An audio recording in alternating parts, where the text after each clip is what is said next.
Soucieux du moindre détail, il scrute tous les dossiers. Pour lui, l'actualité n'a aucun secret. Alexandre Dubé. La Cour européenne des droits de l'homme vient de condamner la Suisse pour l'inaction face au changement et au réchauffement climatique. On en parle avec Stéphane Bureau. Salut Stéphane. Salut Alexandre, ça a l'air loin de nous tout ça, mais en fait c'est une réalité qui pourrait cogner à nos portes et on parle dans ce cas-ci du gouvernement des juges qui se substituent aux autorités démocratiquement élues, pour rappeler à l'ordre des gouvernements qui en feraient peut-être pas assez. Dans ce cas-ci, on parle de sauver la planète et peut-être l'humanité en raison des changements climatiques qui opéreraient plus rapidement que nous ne sommes capables de les ralentir, de les parer, ces changements climatiques. Et c'est un jugement qui qui non seulement pourrait, qui va faire date et qui est un précédent qui va servir ensuite à d'autres groupes qui choisiront peut-être de poursuivre d'autres gouvernements parce qu'ils n'en font pas assez pour lutter contre les changements climatiques. Jusqu'à quel point ça peut être coercitif, jusqu'à quel point on pourra court-circuiter la volonté populaire, c'est-à-dire ce que veulent les gens en élisant des gouvernements, au profit de mesures plus radicales qui pourraient être recommandé éventuellement par les tribunaux. Pour l'instant, rien de la sorte dans l'affaire qui se passe en Suisse. On dit maintenant, c'est à vous, au gouvernement suisse, de faire mieux vos devoirs et de vous appliquer à trouver des solutions pour faire en sorte que la planète soit mieux habitable. On vient, à toutes fins utiles, de créer un nouveau droit de l'homme, c'est-à-dire le droit à vivre dans des conditions climatiques optimales. Je te disais d'entrée de jeu que c'est une affaire qui avait peut-être pas fait beaucoup de bruit. On voit Greta Thunberg qui était là évidemment pour se féliciter de cette décision du tribunal. Pas beaucoup de bruit au Québec. Ça en fait de plus en plus en Europe. Le jugement a été rendu hier. Alors, ce que l'on dit, c'est que faute d'avoir agi en temps utile et de manière appropriée et cohérente, le gouvernement suisse est coupable de graves lacunes. C'est une association qui regroupe 2500 femmes aînées, donc plus de 64 ans. Je pense que l'association, si je vais aller vous chercher exactement, alors c'est les aînés pour la protection du climat, donc 2500 femmes de plus de 64 ans, une organisation féministe, mais qui regroupe essentiellement donc des personnes plus âgées, qui estiment parce que justement, elles sont plus vulnérables, plus âgées, que les dérèglements climatiques les affectent de façon disproportionnée. Et la Cour européenne des droits de l'homme leur donne raison. Dit, c'est vrai qu'il y a des choses qui n'ont pas été faites, il y a des mesures qui n'ont pas été suffisamment coercitives, et on constate que ce que nous dit la science n'est pas suivi, c'est ce que dit la Cour, n'est pas suivi par le politique. Il faut voir que de tous les pays européens, la Suisse est probablement pas le pire en termes de mesures environnementales. Il y a probablement des gouvernements qui font pire. Et c'est d'ailleurs ce qui a fait, je dirais, sourire ou rire jaune certains parlementaires associés à la droite qui disaient « Oui, mais si nous sommes coupables d'avoir été négligents, qu'est-ce qui va se passer quand on va s'intéresser à ce qui se passe dans la cour arrière d'autres pays européens avec des gouvernements qui sont peut-être encore moins interventionnistes? » Et alors, on peut se dire, toi et moi, bravo, c'est un gain. Enfin, on se préoccupe suffisamment des changements climatiques pour forcer les gouvernements à agir. Mais là, il faut voir que c'est donc 2500 personnes d'une association militante et ils ont parfaitement le droit de faire ce qu'ils ont fait. C'est non seulement légitime, c'était possible et leurs doléances ont été reçues et entendues. Mais on parle donc d'une association militante, 2500 membres et 17 juges, dont 16 qui ont voté favorablement pour dire que le gouvernement suisse n'avait pas bien fait ses devoirs, et qui vont forcer la main à un pays entier et aux législateurs, à ceux qui ont été élus. Alors, est-ce que les gouvernements ont besoin qu'on leur torde le bras et que des juges le fassent à leur place pour dire à leurs commettants, voyez, c'est pas nous qui voulons vous imposer des contraintes, c'est que des tribunaux nous forcent à le faire. Dans tous les cas de figure, on est dans un exercice qui nous éloigne de ce que devraient être les règles démocratiques, c'est-à-dire que c'est une négociation qui doit se faire entre les citoyens et ceux que nous élisons. C'est par les programmes politiques qui nous sont présentés et l'appui qu'on donne à ces futurs gouvernants qu'on arrivera à faire changer les choses ou pas. Est-ce que l'environnement, l'avenir climatique de la planète fait exception? Est-ce que l'enjeu est tel, et la preuve faite qu'on n'est pas capable d'agir assez rapidement, que les tribunaux doivent se substituer à la volonté populaire? Personnellement, j'en suis absolument pas convaincu. Je ne doute pas de l'urgence, mais je crois qu'à partir du moment où on accepte de laisser des juges non élus décider de ce que doivent être nos politiques, on n'est plus dans un état de on est peut-être dans un état de droit, mais aux dépens de la démocratie. Et c'est très inquiétant quand on parle de gouvernement des juges. Il y a un peu de ça. Peut-être que c'est aussi une manière de récompenser la lâcheté de ceux qui nous gouvernent et qui n'ont pas le courage, justement, de dire, bien, si on veut arriver à respecter nos engagements, par exemple l'accord de Paris, il va falloir qu'on prenne des décisions difficiles. Et la liste des décisions difficiles, on peut l'imaginer. Puis ça nous mettra en contradiction aussi avec notre bonne conscience. On s'en parlera demain. On parlera des millions de morts au Congo pour faire en sorte qu'on ait les minerais nécessaires à utiliser nos petits téléphones, mais surtout à avoir des batteries dans ces voitures électriques qui apparemment sont la solution, la panacée pour régler les problèmes de dérèglement climatique. Parce que quand on veut politiquement faire simple, on dit « Ah, on va favoriser la transition, nous aurons des parcs automobiles de plus en plus électrifiés », sans jamais poser toutes les questions qui se posent derrière ça.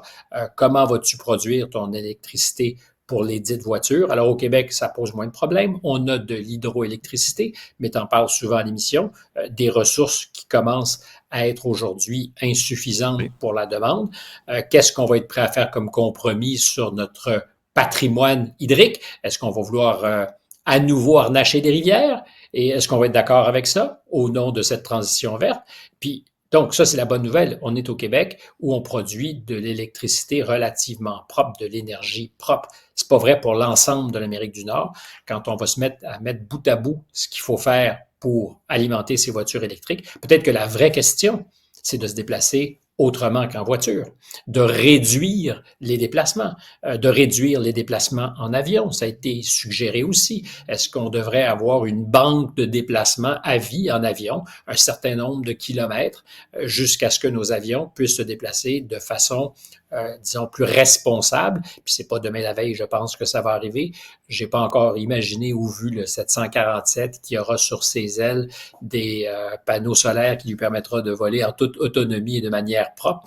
Donc, voilà des vraies questions. Je te dis, on en reparlera demain parce que c'est une histoire qui lève le cœur, de savoir qu'il y a des enfants qui sont aujourd'hui des esclaves qui travaillent pour moins de dollars par jour pour aller chercher le minerai dont on a besoin, alors que nous, on siffle en se disant « la vie est belle, on fait ce qu'il faut, on est des citoyens responsables, on a une conscience verte et parfaitement verte, sans aucune petite tache rouge sang dessus. » Quand on se met à regarder derrière le rideau, c'est horrible. Alors, évidemment, il y aurait d'autres manières d'exploiter ces ressources, peut-être plus propres. Pour l'instant, c'est pas toujours le cas.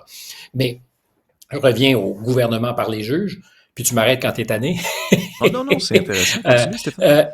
Gouvernement par les juges, dans ce cas-ci, je peux comprendre que les 16 juges qui ont dit l'article 8 de la Convention sur les droits humains et les droits de l'homme a été violé et qu'il y aurait peut-être aujourd'hui quelque chose comme un droit à l'environnement, au climat juste. Je ne sais pas comment c'est caractérisé. Ils doivent être absolument convaincus en leur âme et conscience qu'ils font la bonne chose. C'est un précédent. Il y aura beaucoup d'autres poursuites qui seront entendues.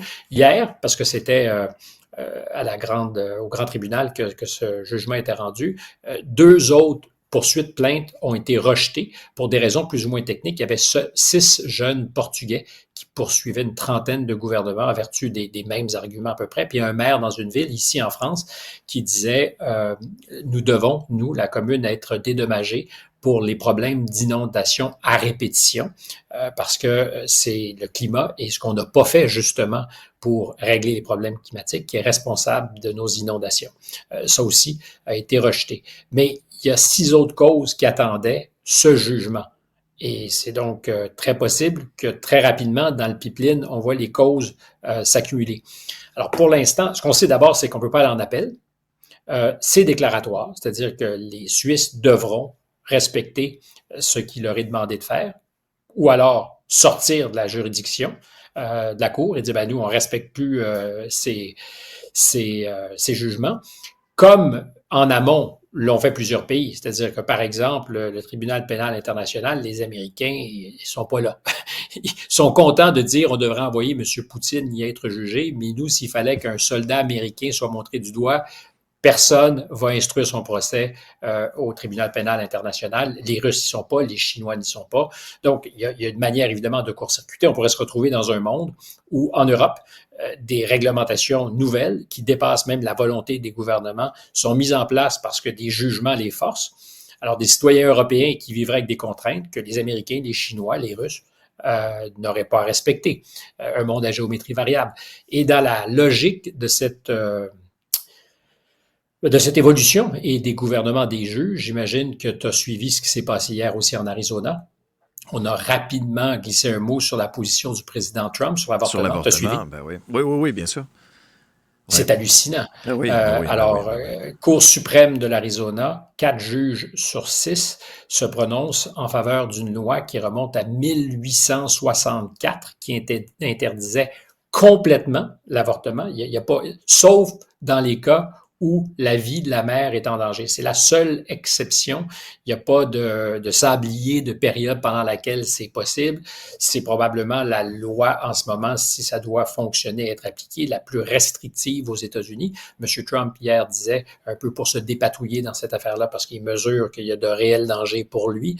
Il y a beaucoup de femmes, y compris des républicaines et des femmes qui auraient vocation à voter pour lui, qui disent un instant là, sur la question de l'avortement, vous allez nous donner une petite chance, un petit break. Ce qu'on peut présumer que serait in petto la position de M. Trump. Mais politiquement, il y a les évangélistes derrière lui. C'est lui qui a permis de renverser le fameux jugement Roe v. Wade et dire je laisse les États décider. Mais là, il est dans une position extraordinairement difficile parce que l'Arizona a décidé d'appliquer une loi qui date d'avant que les Arizoniens, l'Arizona, soient membres de la Fédération américaine, avant qu'ils deviennent un État. C'est en 1912 que c'est arrivé, et cette loi remonte à 1864. C'est extraordinairement épineux. Peut-être qu'on va se retrouver, comme en Floride, avec des gens qui vont dire on va faire un référendum, on va court-circuiter et on va faire un référendum pour changer les règles. Puis il y a fort à parier que même dans des États conservateurs, il y aura une majorité d'électeurs qui vont dire, sur la question de l'avortement, on va se donner de la marge. Ben, c'est ça, parce que là, c'est l'Arizona, mais il y a d'autres États aussi qui pourraient emboîter le pas éventuellement.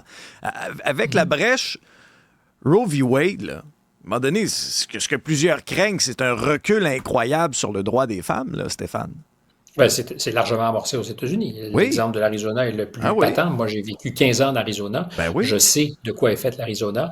J'habitais probablement dans le comté, Pima County, le plus progressiste. Je disais toujours à la blague, c'est comme le Vermont avec des cactus. C'est d'ailleurs très démocrate. Mais alors, c'est un État conservateur, c'est un État libertarien. C'était l'État de John McCain, mais de Barry Goldwater aussi, historiquement. Donc, des libertariens, des gens qui disent vivre et laisser vivre. Et sur la question de l'avortement, je pense qu'il y a en Arizona probablement plein de femmes conservatrices qui vont estimer justement que quand vient le temps de décider, elles sont capables pour elles-mêmes. Je ne peux pas dire dans quelle proportion, mais je ne suis pas sûr que politiquement, d'ailleurs, les républicains en Arizona ont été comme glacés par la décision de la Cour suprême. Ça nous ramène à ce que je te disais tout à l'heure, le gouvernement des juges ou par les juges, voilà. Des juges qui emmènent tellement large que l'appareil démocratique est court-circuité. Et dans ce cas-ci, je te dirais que même les conservateurs républicains de l'Arizona ont immédiatement compris que c'était un piège à con politiquement et qu'ils étaient très, très, très coincés. Donc, encore une fois, peut-être qu'il est temps de se demander collectivement, en démocratie, quel est le rôle de nos élus et quel est le rôle de la justice. C'est dans la distinction entre les différents pouvoirs, il y a des murs, des frontières, puis je pense qu'il faudrait rappeler à tous que nous sommes souverains, le peuple est souverain. Les lois, évidemment, sont là pour être respectées, mais avant toute chose, sur des décisions fondamentales, c'est un exercice politique. Aux États-Unis, sur la question de l'avortement, il n'y a pas un gouvernement qui a jamais eu le courage de légiférer. On a toujours laissé les tribunaux faire. Les démocrates qui aujourd'hui hurlent ont eu plusieurs occasions, ils contrôlaient la Chambre et le Sénat et auraient pu dire, avant que Roe v. Wade soit renversé, Ça ne sera pas un jugement de la Cour suprême qui va régler l'affaire. Nous allons adopter une loi. Voilà. Ils ne l'ont jamais fait. Stéphane, on entame une visite de 3 jours du premier ministre français Gabriel Attal au Canada. Qu'est-ce que tu vas surveiller dans les enjeux? D'abord, c'est une visite qui était due. Ça a été beaucoup dit. Ça fait longtemps qu'un premier ministre français est venu au Québec. Est-ce que c'est la démonstration de ce qu'il y a un manque d'intérêt? Je ne voudrais pas le dire. Je ne voudrais pas le soupçonner. La COVID a été pour quelque chose. Après ça, il y a eu le débat houleux sur les pensions en France qui a fait que la première ministre de l'époque a choisi de ne pas honorer ce rendez-vous. Monsieur Attal, qui est la jeune et nouvelle vedette du paysage politique français, après le plus jeune président de l'histoire de la 5e, Macron, il a nommé celui que j'appelais hier soir au bulletin de nouvelles son mini-mi, qui est le plus jeune premier ministre de l'histoire de la République, 34 ans, quand il a été nommé le 9 janvier dernier. Pour beaucoup, je tiens à le préciser, c'est important, pour sa jeunesse sans doute, mais contrer la menace à droite qui a un nom, Jordan Bardella, plus jeune que M. Attal et qui en ce moment, en vue des élections européennes du 9 juin, est largement en tête, en avance sur les forces de M. Macron. Donc, il y a une menace politique. Il fédère large en ce moment le Rassemblement national et son jeune leader, qui est le dauphin de Marine Le Pen, fait, alors là, c'est pas Jordan Bardella qu'on voit, c'est Gabriel Attal. Voilà. Mais s'il a été nommé à Matignon, c'est pour beaucoup pour montrer qu'il y avait de la jeunesse et de la vigueur chez l'équipe de M. Macron, au sein de l'équipe de M. Macron, pour contrer Jordan Bardella. Mais ta question, c'était qu'est-ce qu'on doit surveiller? Le contentieux, en ce moment, il n'est pas entre le Québec et la France ou entre le Canada et la France, il est entre toutes les parties en même temps. C'est le traité sur le libre-échange qui est menacé. Il y a quelques jours, des sénateurs communistes alliés à des sénateurs de droite, les républicains, ont voté pour ne pas ratifier l'entente de libre-échange qui lie le Canada à l'Europe. Pas à la France seulement, à l'ensemble des pays de l'Union européenne. Il y a 17 des pays de l'Union européenne qui ont approuvé ce traité de libre-échange. Il y en a 10 qui doivent encore le faire. La France fait partie de ceux-là. L'enjeu, attache-toi bien, c'est que ça prend juste un pays au sein de l'Union européenne qui vote contre et qui prévient officiellement Bruxelles. Puis ça, c'est important quand je dis prévient officiellement Bruxelles, parce que je pense que c'est Chypre qui a voté contre, mais n'a pas avisé Bruxelles. Donc, c'est comme si ça comptait pas. OK. Mais donc, à partir du moment où Bruxelles, la capitale européenne, est mise au courant qu'un pays a dit non, on boude dans notre coin, tout s'effondre pour tout le monde. À ce jour, c'est un peu paradoxal, les agriculteurs français qui en ont soupé des traités de libre-échange sont plus ou moins les bénéficiaires de cette entente de libre-échange parce que l'entente est appliquée en attendant sa ratification. Ça veut dire que depuis 2017, la lettre de cette entente est appliquée entre le Canada et l'Europe jusqu'à ce que ça soit ratifié exactement. Et sinon, le jour où officiellement un pays aura décidé de dire non, ben ça ne sera plus appliqué. Et en France, ce que je te disais, c'est que le Sénat, les communistes associés à des élus de droite, ont voté contre la ratification. Ça devrait être présenté à l'Assemblée nationale. Il y a 2 chambres en France, comme aux États-Unis d'ailleurs, ou au Canada, mais le Sénat pèse encore lourd dans le processus législatif en France, contrairement au Canada. Ici. Exact. Et là, c'est l'Assemblée qui devrait être saisie de ça.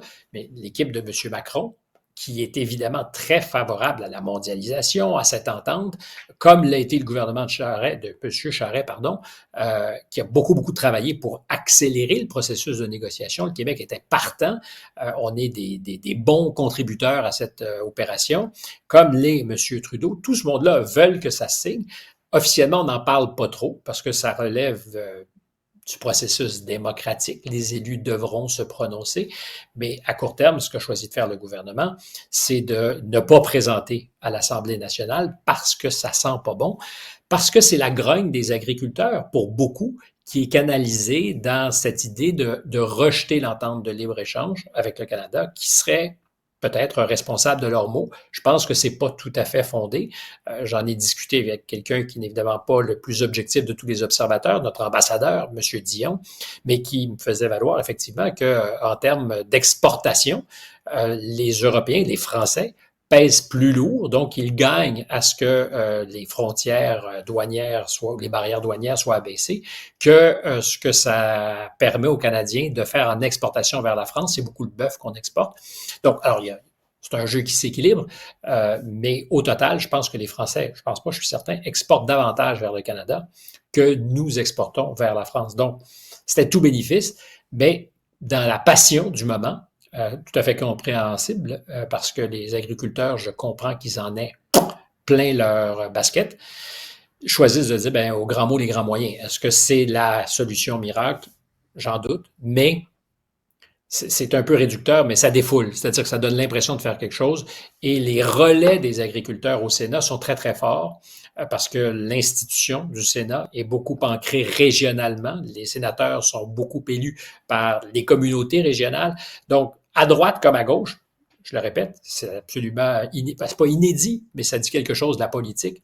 Des communistes avec la droite traditionnelle de Renaissance se sont alliés exactement pour torpiller l'entente de libre-échange. Évidemment, ce qu'on va surveiller aussi, c'est ce qui se passera à l'Assemblée nationale demain, parce qu'on va vouloir mesurer la sensibilité nationaliste de Gabriel Attal. C'est une quantité pour l'instant inconnue.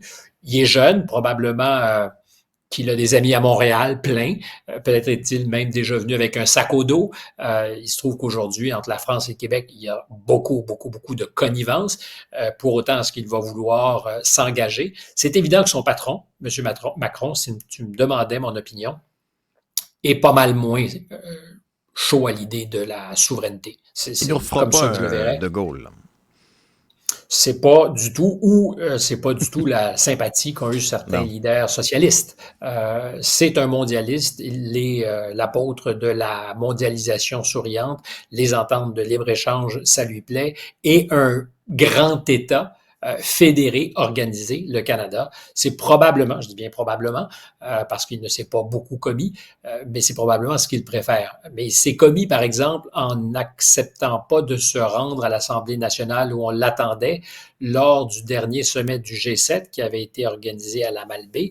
On avait expliqué que c'était une question d'agenda, de temps, mais peut-être que ça témoignait aussi de son intérêt ou pas pour les relations bilatérales entre la France et le Québec. Parce qu'il faut toujours rappeler que c'est un triangle. Hein. Il y a les relations entre Ottawa et Paris, puis il y a les relations entre Paris et Québec. Et c'est un axe extraordinairement fertile, précieux dans l'histoire des relations du Canada et du Québec avec l'Europe, souvent des contentieux. Les ambassadeurs ici, puis je ne parle pas de M. Dion particulièrement, ont eu à ferrailler avec nos délégués généraux qui ont un statut diplomatique plein et entier. Donc, la bataille politique québécoise, c'est souvent aussi livré à Paris. Je pense pas que c'est une boîte de Pandore que M. Attal a envie de rouvrir. Il y en a suffisamment ses bras, mais il voudra, bon élève, faire en sorte que demain, on l'aime. Alors, à suivre dans un prochain épisode. Salut Stéphane, merci beaucoup. Ciao.